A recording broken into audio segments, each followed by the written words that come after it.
তাহলে বোঝা গেল মিলাদুন শব্দের অর্থ হলো জন্ম, আর মিলাদুন নবী আন-নবী এই নবী দ্বারা নির্দিষ্ট করা হয়েছে আমাদের নবী হযরত মুহাম্মদ রাসূলুল্লাহ সাল্লাল্লাহু আলাইহি সাল্লামকে বোঝানো হয়েছে।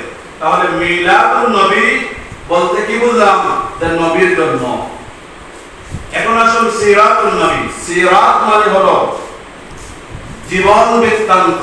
তাহলে সিরাতুন নবী শব্দের অর্থ কি? জীবন বৃত্তান্ত, জীবন চরিত, অর্থাৎ মুহাম্মদ রাসূলুল্লাহ সাল্লাল্লাহু আলাইহি ওয়াসাল্লামের জীবন বৃত্তান্ত, জীবন চরিতকে বলা হয় সিরাতুন নবী। আচ্ছা, এখন এখানে একটা প্রশ্ন আপনাদের কাছে আমি উত্থাপন করতে চাই।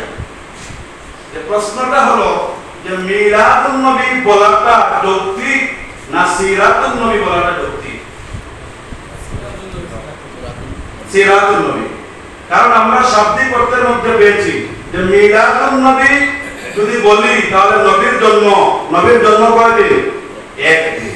তাহলে মিলাদুন নবী শব্দটা যদি আমরা ব্যবহার করি তাহলে নবীর কয়দিনের ইতিহাস?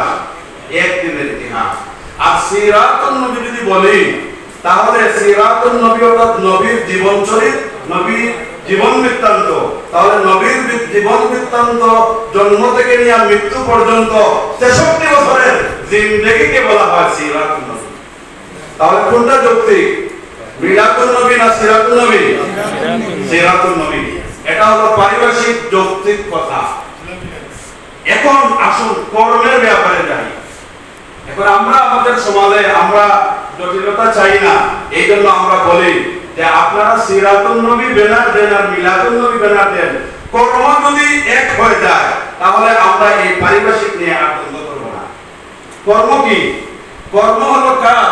এখন আমরা সিরাতুন নবীর মাহফিলে গেলে আমরা তো এখানে নবীর 63 বছরের জিন্দেগির আলোচনা পর্যালোচনা এগুলো অটোমেটিক এমনিই হয়, কিন্তু মিলাদুন নবীর মাহফিলে গেলেও আমরা দেখেছি সেখানে মিলাদুন নবী, সিরাতুন নবী, নবীর 63 বছরের জিন্দেগির আলোচনা করা হয়।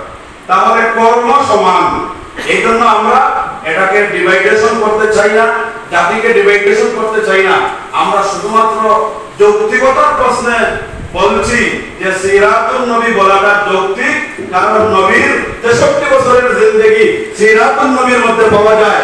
কিন্তু মিলাদুন নবী ব্যানার ব্যবহার করে কেউ যদি সিরাতুন নবী পর্যন্ত আলোচনা পর্যালোচনা করেন তাতেও কোনো অসুবিধা নাই, কারণ নবীর জীবনের যে কোনো অংশ, যে কোনো পাঠ যদি আমরা আলোচনা পর্যালোচনা করি সওয়াব আছে না নাই?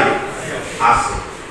এই জন্য যেহেতু সওয়াব আছে এই জন্য আমরা কেউকে ডিসকারেজ করছি না, আমরা কাউকে আমরা অবজ্ঞা করছি না, বরং এনকারেজ করতেছি, আমরা উৎসাহিত করতেছি যে যৌক্তিক ভিত্তি হলো যে আমরা সিরাতুন নবী শব্দটা পারিভাষিক শব্দটা যদি আমরা ব্যবহার করি তাহলে নবীর 63 বছরের জিন্দেগি চলে আসে। যাই হোক, সেটা আমাদের বিবেচ্য বিষয় নয়, যেহেতু কর্ম আমল এক, সুতরাং আমরা সেই ডিভাইডেশনে যাব না। আমরা ইনশাআল্লাহ সিরাতুন নবী হোক আর মিলাদুন নবী হোক, যেই ব্যানার আমাদের কাছে আসুক না কেন, আমরা নবীর জন্ম থেকে মৃত্যু পর্যন্ত 63 বছরের জিন্দেগির আলোচনা পরিচালনা করব ইনশাআল্লাহ। তো যাই হোক, সিরাতুন নবী এবং মিলাদুন নবীর সম্পর্কে কিছু হলেও ধারণা হয়েছে তো ইনশাআল্লাহ। আরেকটা ধারণা দিয়েই শেষ করব, কারণ এই ধারণা যদি আমি দেই তাহলে আধা ঘন্টা এখানে চলে যাবে। আরেকটা ধারণা হলো যে মিলাদুন নবী